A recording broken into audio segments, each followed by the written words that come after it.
Hello बच्चों, स्वागत है आपका हमारे YouTube चैनल चंदन सर कानपुर में।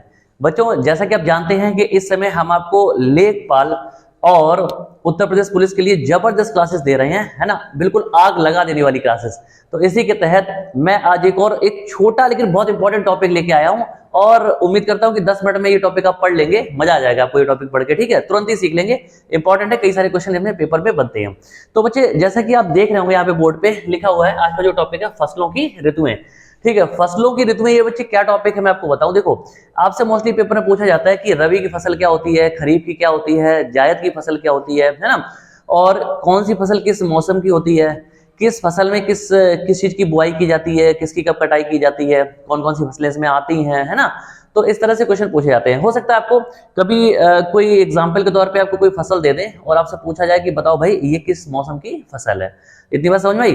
तो ये छोटा सा टॉपिक है, आपको मैं अभी 10 मिनट में पूरा ओके करा दे रहा हूँ और फिर आप सीख जाएंगे सारे, यानी कि इस टॉपिक से जितने भी क्वेश्चन बनते हैं आपको बड़े आराम से आ जाएंगे। ठीक है बच्चों, चलो शुरू करते हैं आज का टॉपिक।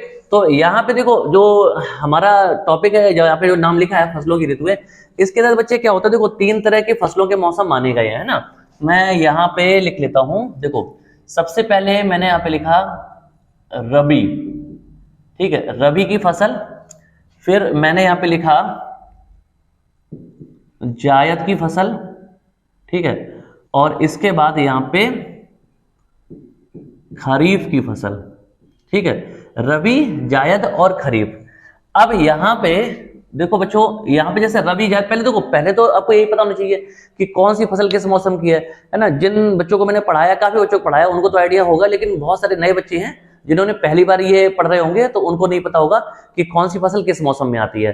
तो अभी मैं बताऊंगा, 10 मिनट में आपका टॉपिक ओके हो जाएगा। ठीक है, चलो तो देखेंगे। सबसे पहले रबी की जो फसल है वो किस मौसम की होती है, तो इसको मैं समझाने के लिए आपको आम भाषा में लिख लेता हूं कि जो रबी की फसल होती है बच्चे, ये सर्दी के मौसम की फसल होती है। ठीक है, कब होती है? सर्दी के मौसम में। इतनी बात ठीक है। अच्छा, ये जो जायद की फसल है ये आपकी होती है गर्मी के मौसम की फसल। ठीक है, गर्मियों में। और ये वाली कब होती है? ये होती है बरसात के मौसम में। ठीक है, बरसात के मौसम में ये वाली फसल होती है। अब देखो, यहां पे मैं एक पूरा ये टेबल बना रहा हूं, इस टेबल में ही सारे आपके क्वेश्चन सॉल्व करा दूंगा। ठीक है, तो यहां पे मैं लिख ले रहा हूं क्या, बुआई। ठीक है, इसके बाद यहां पे मैंने लिख लिया कटाई।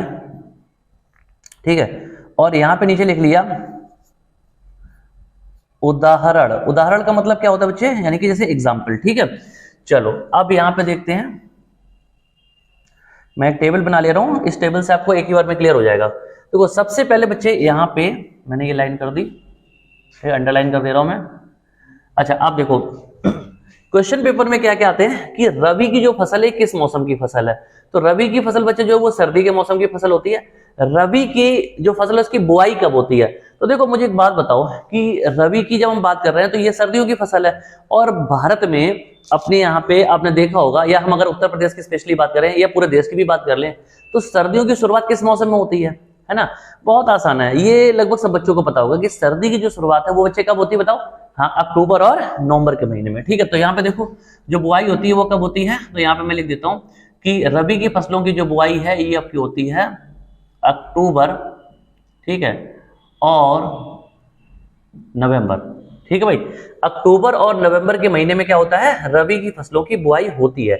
अच्छा, और आपको पता है कि ये जो रबी की फसल है ये कब तक चलेगी, यानी कि सर्दियां जब तक चलती तब तक रबी की फसल आपकी होती है उस उतने टाइम में। तो सर्दी जो है ये कब खत्म होती है, आपको पता है? होली के आसपास। आपने देखा होगा कि जब होली जो होती है, होली में गेहूं की जो बाली होती है उनसे पूजा की जाती है ना। और होली जो होती है वो लगभग मार्च में होती है, और गेहूं उसमें काफी हद तक पक जाते हैं, देखा होगा। तो इसका ये मतलब है कि रबी के मौसम की जो कटाई होगी वो बच्चे कब होगी, तो वो आपकी हो जाती है लगभग मार्च, ठीक है, और अप्रैल में। इतनी बात समझ आ रही? मार्च और अप्रैल में। देखो मैंने क्या बताया। अब यहाँ पे मैं एक और लाइन कर ले रहा हूं, इसको डिवाइड कर देते हैं। ठीक है, यहाँ पे भी कर लेते हैं। ठीक है, और इसके बाद इस तरह से एक हम टेबल यहाँ पे बना लेंगे। ठीक है, चलो अब हमारी टेबल बन गई। अब आपको सारी क्वेश्चन बताता हूँ। देखो यहाँ पे एक लाइन और कर लेते हैं। ठीक है, देखो अब मैंने क्या बताया कि रबी के जो फसलें हैं, यहाँ पे मैं इसको सर्कल कर दे रहा हूँ। रबी, ये हो गया जायद और ये हो गया खरीफ। ठीक है, तो रबी के मौसम की जो फसलें हैं वो सर्दियों की फसलें होती हैं। इनकी जो बुआई होती है ये तभी होती है जब सर्दियां स्टार्ट होती है, सर्दियां शुरू होती हैं। और सर्दी कब होती है? अक्टूबर और नवंबर के महीने में सर्दियां हमारी शुरू हो जाती हैं। रबी की फसलों की जो कटाई होती है वो कब होती है? मार्च और अप्रैल में। ठीक है, मार्च और अप्रैल के मौसम में क्या होता है? सर्दियां लगभग खत्म होने को होती हैं और उसी समय होली के आसपास का टाइम होता है ना। और जो रबी की फसलें उनकी कटाई कर ली जाती है। तो ये मैंने लिख दिया कौन सा? मार्च और अप्रैल। मुझे उम्मीद है कि यहां तक कोई समस्या नहीं आई होगी। ठीक है, अब इसके बाद हम बढ़ते हैं आगे। एग्जाम्पल, चलो मैं एग्जाम्पल पहले बता देता हूं आपको। अब देखो सर्दियों के मौसम में क्या क्या फसलें होती है आप खुद इमेजिन करो। ठीक है, आप खेतों में देखते होगे, अगर आप कभी अगर गांव में रहते हैं आप, है ना, तो आपको वैसे ही पता होगा। गांव में अगर नहीं रहते, शहर में रहते हैं, तो जब भी आपने गांव के इलाकों में गए होगे आप देखा होगा, तो वहां जो भी फसलें होती है वो हम लिख लेंगे। ठीक है, तो आमतौर पर देखो क्या क्या होता है कि रबी की फसलों में, ठीक है, रबी की जो फसल होती है उसमें कौन कौन सी फसलें खेतों में उगाई जाती हैं। तो उसमें बच्चे देखो गेहूं, जैसे मैंने लिखा, होता ही नहीं होता, बताओ गेहूं। ठीक है, गेहूं के अलावा जैसे जौ, है ना, ये कब होता है? सर्दियों में ही होता है रबी की फसल में, गेहूं, जौ। ठीक है, चना, मटर, आलू, ठीक है, कॉमा, सरसों लगा लो भाई, सरसों। ठीक है, तो मैं कह रहा गेहूं, जौ, चना, मटर, आलू, सरसों, ठीक है, आदि। इस तरह की जो फसलें हैं ये कब होगी? ये रबी की फसलें हैं। ठीक है, ये किसकी हैं? रबी की। तो देखो गेहूं आपको पता है कि सर्दियों में होता नहीं, ये रबी की फसल है। चना रबी की फसल है, सरसों रबी की फसल है, आलू रबी की फसल है। जितनी भी मैंने यहाँ पे लिखी है ये। अच्छा, आदि का मतलब ही है कि इनके अलावा और भी फसलें हो सकती हैं। जितनी भी सर्दी के मौसम में होती है वो सभी को क्या कहते हैं? रबी की फसलें कहते हैं। अक्टूबर नवंबर में बुआई होती है और जब सर्दी खत्म होती है तो मार्च अप्रैल में इनकी कटाई हो जाती है। उम्मीद करता हूं इतना समझ में आ गया होगा। ठीक है, आगे बढ़ते हैं। अब देखो बच्चों क्या करेंगे, सीक्वेंस से पढ़ेंगे। अब एक बात बताओ, जब खेतों में क्या हुआ? फसलों की कटाई हो गई, है ना। तो जब कटाई हो गई किसकी? रबी की फसलों की। तो उसके बाद खेत खाली हुए, खेतों में क्या फिर काम हुआ, यानी कि जुताई वगैरह हुई, सारे खेतों को ओके किया गया और फिर अगली फसल की तैयारी की जा रही। तो जब मार्च अप्रैल में कटाई हो जाएगी तो उसके बाद ही तो हम करेंगे जायद, है ना। तो जायद की फसलों की बुआई जो है, यहाँ पे मैं देख लेता हूँ, यहाँ पे जायद की फसलों की जो बुआई है ये मार्च अप्रैल के बाद होगी। तो मार्च अप्रैल के बाद हम कह सकते हैं यहाँ पे लगभग अप्रैल और मई का टाइम होता है। ठीक है, कौन सा होता है? अप्रैल और मई का टाइम। तो अप्रैल और मई के महीने में देखो, अक्टूबर नवंबर में रबी की फसल बोई गई, है ना, और मार्च अप्रैल में रबी की फसलें काट ली गई। जब मार्च अप्रैल में रबी की फसल कट गई तो इसके जस्ट बाद में मौसम आ गया गर्मी का। तो गर्मी का मौसम जब आता है तो वो जायद की फसलें होती हैं और जायद की फसलों की बुआई अप्रैल और मई में होगी। इतनी बात समझ में आ गई? अप्रैल और मई में होगी। और आपको पता है कि गर्मी का जो टाइम है वो लगभग जून जुलाई तक रहता है, क्योंकि उसके फिर बारिश शुरू हो जाती है। होती कि नहीं होती है? बारिश हो जाती है। अच्छा, ये ऐसी फसलें हैं जो सबसे कम टाइम में हो जाती हैं, सबसे कम टाइम में। ठीक है, तो अब ये अप्रैल मई में अगर बोई जाएंगी तो हम कह सकते हैं कि लगभग ये इनकी जो कटाई होती है ये मई और जून के महीनों में हो जाती है। ठीक है, इनकी जो कटाई है वो कब हो जाती है? मई और जून में। बोई जाती है अप्रैल मई में और लगभग मई जून में काट ली जाती हैं। अब इसका ये मतलब है कि इनका जो ड्यूरेशन है वो लगभग 1.5-2 महीने का रहता है। ठीक है, अगर जैसे देखो खेतों में ऐसा तो कभी होता नहीं है ना कि एक ही डेट को सारी फसलें काट ली जाएंगी और एक ही डेट को सारी बो दी जाएंगी, ऐसा तो होता नहीं है। तो वो आगे पीछे चलता रहता है ना। इसीलिए तभी देखा होगा कि मैंने यहाँ पे सब जगह 2-2 महीने लिखे हैं। 2-2 महीने इसलिए लिखे हैं क्योंकि रेंज चलती है इसमें, है ना। अगर मान लो कि मार्च अप्रैल में कटाई होगी तो मार्च अप्रैल में बुआई हो सकती है उसी टाइम, है ना, थोड़े दिन के बाद, हफ्ते 2 हफ्ते के गैप के बाद, है ना। और अगर अप्रैल मई हुई तो अप्रैल मई हो सकती है। तो लगभग में इसमें चलता है 15-20 दिन, महीने भर का आसपास का हम डेटा लेके चलते हैं। ठीक है, तो अप्रैल मई में क्या होगा? जायद की फसलों की हम कह सकते हैं कि बुआई होती है और मई जून के आसपास लगभग इनकी कटाई हो जाती है ना। और कभी कभी थोड़ा लेट है तो जुलाई में भी कटाई कर लेते हैं।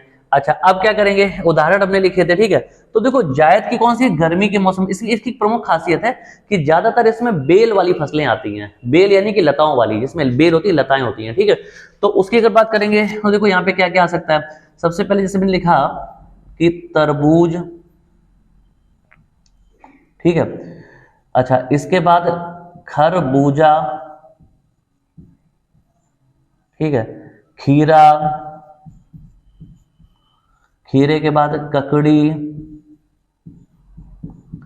ठीक है, इसके बाद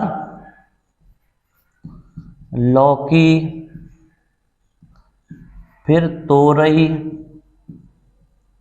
आदि। ठीक है, इस तरह की जो फसलें हैं वो इसमें आती हैं। तरबूज, खरबूजा, खीरा, ककड़ी, लौकी, तोरई, ये सब फसलें इसमें आती हैं। अच्छा, ज्यादातर फसलें देख रहे हैं कि बेल वाली फसलें हैं। ठीक है, अच्छा मैंने ये नहीं कहा कि 100% बेल वाली है ना, कुछ हद तक, यानी कि हम या ज्यादा से ज्यादा कह सकते हैं मैक्सिमम जो फसलें हैं वो कैसी होती है बच्चे, बेल वाली होती हैं। इतनी बात समझ में आई? ठीक है, तो मैंने ये आपको बता दिया, उम्मीद कर रहा हूँ आपको समझ में आया होगा। ठीक है, आगे बढ़ते हैं। अब देखो इस चार्ट के तहत हम जाएंगे खरीफ की फसलों में। खरीफ की जो फसलें हैं साफ साफ वहां पे लिखा ब्रैकेट मैंने कि बरसात की फसलें हैं। आपको पता है कि जब बरसात की फसलें होती हैं, है ना, तो बारिश हमारे यहाँ पे कब शुरू होती है? बारिश के लिए मुख्य रूप से जो माना गया है वो जून का लास्ट वीक और जुलाई का फर्स्ट वीक लगभग माना जाता है। ठीक है, तो तब से शुरू हो जाती है। तो इसलिए हम कह सकते हैं कि जब मई जून में कटाई हो जाती है किसकी, जायद की फसलों की, है ना, तो उसके बाद बच्चे इसके बाद है ना क्या होता है, आता है भाई जून, है ना। तो जून और जुलाई का जो टाइम है, ठीक है, जून जुलाई, इसमें क्या होता है, खरीफ की फसलों की बुआई होती है। जून जुलाई है ना, जब बारिश शुरू होती है। और इनकी कटाई कब होगी? इनकी कटाई तब होगी जब हमारी रबी की फसलें बोई जाएंगी, तो इनसे पहले होगी। तो इसका मतलब है जून जुलाई में जब बोई जाएंगी तो लगभग में हम कह सकते हैं लगभग में अक्टूबर और नवंबर के आसपास क्या होता है, इनकी कटाई होती है। ठीक है, अक्टूबर नवंबर में क्या होता है, ये फसलें कौन सी, खरीफ की, काट ली जाती हैं। ठीक है, तो बुआई कब हुई? जून जुलाई में। कटाई कब हुई? अक्टूबर नवंबर में। ठीक है, अच्छा अब बरसात की फसलों की बात करेंगे तो आपको पता है कौन कौन सी फसलें आती हैं। देखो यहाँ पे क्या क्या बच्चे आएगा, जैसे सबसे पहले बहुत प्रमुख फसल है वो है आपकी धान। अच्छा धान लिख लो चाहे चावल लिख लो, बात एक ही है। तो धान, आपको पता है धान की जबरदस्त बुआई होती है बरसात में। ठीक है, बहुत ज्यादा पानी चाहिए होता है। इसके अलावा मक्का, ठीक है, इसके अलावा बाजरा, है ना, बाजरा के बाद गन्ना। अच्छा एक चीज और ध्यान देंगे, गन्ना जो है ना, तो गन्ने की फसल को तैयार होने में कितना टाइम लगता है? 1 साल का टाइम लगता है। ठीक है, गन्ने की जो फसल है उसको तैयार होने में 1 साल का टाइम लगता है। अच्छा गन्ने की एक अर्धसाली किस्म है, अर्धसाली है ना, उसको तैयार होने में 18 महीने का समय लगता है, यानी कि 1.5 साल का। ठीक है, तो हालांकि जो गन्ना है उसको 1 साल तैयार होने में टाइम लग जाता है, लेकिन फिर भी गन्ने को जो माना गया है वो खरीफ की फसल माना गया। किसकी? खरीफ की। तो ये बात ध्यान रखना। गन्ने के बाद इसका जैसे मैंने आपको लिख दिया ज्वार, है ना, ज्वार। तो ये जो मैंने लिखा है ये फसलें आपकी किस में आएंगी? ये आएगी बरसात यानी कि खरीफ की फसलें। ठीक है, तो धान, मक्का, बाजरा, गन्ना, ज्वार जैसी जो फसलें वो किस में आएंगी? खरीफ में आएंगी। और ये आदि का मतलब ये है, ईटीसी एक्सेट्रा का मतलब ये है कि और भी फसल इसमें हो सकती हैं। ठीक है, तो ये मैंने एक चार्ट बनाया, एक बार बच्चे दोबारा से नजर मारेंगे। ठीक है, देखो मैंने क्या क्या बताया कि जो रबी की फसलें हैं, ठीक है, वो सर्दी के मौसम की फसलें होती हैं। जायद की जो फसलें हैं वो गर्मी के मौसम की फसलें हैं। खरीफ की जो फसलें हैं वो बरसात की फसलें हैं। ठीक है, अच्छा अब इनकी बुआई कब होती है? तो रबी की जो बुआई है वो अक्टूबर नवंबर में होती है, जब सर्दियों की शुरुआत होती है। और जब सर्दियां खत्म होती हैं तो मार्च अप्रैल में इनकी कटाई हो जाती है। और जैसे ही मार्च अप्रैल में इनकी कटाई हुई उसके तुरंत बाद अप्रैल मई में जायद गर्मियां शुरू हो जाती हैं, तो जायद की फसल की बुआई हो जाती है। और जैसे ही बरसात शुरू होती है उससे पहले ही ये फसलें काट ली जाती हैं जायद की। और जैसे ये कटती हैं उसके तुरंत बाद फिर ये शुरू हो जाती है, कौन सी? खरीफ की बारिश शुरू हो जाती है। और इनकी कटाई कब होती है? सर्दियां शुरू होने से पहले, जब रबी की बुआई हो जाती है। इस तरह से साइकिल चलता रहता है। और यहाँ पे मैंने सारे एग्जाम्पल लिख दिए। अब देखो पेपर में क्वेश्चन कैसे बनते हैं वो आपसे पूछ लेंगे कि चलो ये बताओ कि भाई खरीफ की फसलों की जो बुआई है वो कब होती है। ठीक है, खरीफ की फसलों की बुआई कब होती है, जायद की फसलों की कटाई कब होती है, इस तरह से कुछ भी क्वेश्चन पूछ सकते हैं। तो आप बहुत आराम से याद कर लेना, सर्दी गर्मी बरसात, ठीक है, सर्दी गर्मी बरसात और रबी जायद खरीफ, ऐसे करके याद कर लेना, क्रम से याद करना और अपने आप कैलकुलेट कर लोगे। भाई तो सबको पता है कि सर्दी कब शुरू होती है, बरसात कब शुरू होती है, गर्मी कब शुरू होती है, सारे बच्चों को पता है। ठीक है ना, तो ऐसे क्वेश्चन पूछ लेंगे। या पूछ लेंगे कि किस मौसम में कौन सी फसल होती है, तो आप ये एग्जाम्पल सामने लिखे हैं। मान लो एक एग्जाम्पल है छोटा सा कि अगर पूछ दिया गया पेपर में कि भाई जो चना होता है ना, चना, तो वो किस मौसम की फसल है, तो आपको पता है किसकी है? चना किस मौसम की है? तो वो सर्दियों की, और सर्दियों का मतलब हो गया रबी की फसल है ना। मटर पूछ लेते हैं, तो मटर आपको पता है कि जो मटर सब्जी मंडी जाते हैं ना, तो जो फली वाली मटर आती है वो सर्दियों में खूब देखने को मिलती है, गर्मियों में कहाँ आती है ना, बंद हो जाती है। तो वो भी सर्दियों में होती है। सरसों के खेत में लहलाते देखते सर्दियों में, कितने अच्छे है ना, धरती सुनहरी अंबर नीला, हर मौसम रंगीला, ऐसा देश मेरा, ऐसा गाना सुना होगा। तो उसकी जो शूटिंग हुई उसमें भी हम देखते हैं कि जबरदस्त सरसों, ऊपर नीला नीला आसमान होता है, नीचे सरसों के पीले पीले फूल खिले होते हैं और शाहरुख खान उसमें खेतों में जाके डांस कर रहा होता है और वो गाना गा रहा होता है। बात समझ में आई? ठीक है, तो इस तरह के ये मूवी को हम इमेजिन कर लेंगे, सॉन्ग को। तो इस तरह से जबरदस्त तरीके हैं पढ़ने के। तो ये आपने देखा एक छोटे से चार्ट में मैंने आपको जबरदस्त तरीके से सारी फसलों की डिटेल जो है वो बता दी। अच्छा, ये इतना छोटा टॉपिक है और इतने कम समय में मैंने कवर किया, लेकिन अब पेपर में देखेंगे ना तो ये बहुत इंपॉर्टेंट है, लगभग सारे पेपर में आता रहता है। तो इसी तरह के बेहतरीन और छोटे छोटे टॉपिक मैं आपके सामने लेकर आता रहूंगा बच्चों, है ना। कम टाइम में, मैं नहीं चाहता कि आपका टाइम खराब हो, कम टाइम में आपको ज्यादा से ज्यादा नॉलेज देने की कोशिश करूंगा। अगर वीडियो पसंद आए, अगर ये मेरी क्लास पसंद आए, तो आप क्या करना, इसको ज्यादा से ज्यादा दूसरे बच्चों को शेयर और सब्सक्राइब करवा देना चैनल को। ठीक है, चैनल को सब्सक्राइब करवा देना, लेक्चर को शेयर कर देना, बस इतना कहना चाहूंगा। ठीक है बच्चों, तो मिलता हूं जल्दी एक और जबरदस्त क्लास के साथ, तब तक के लिए नमस्कार, जय हिंद बच्चों।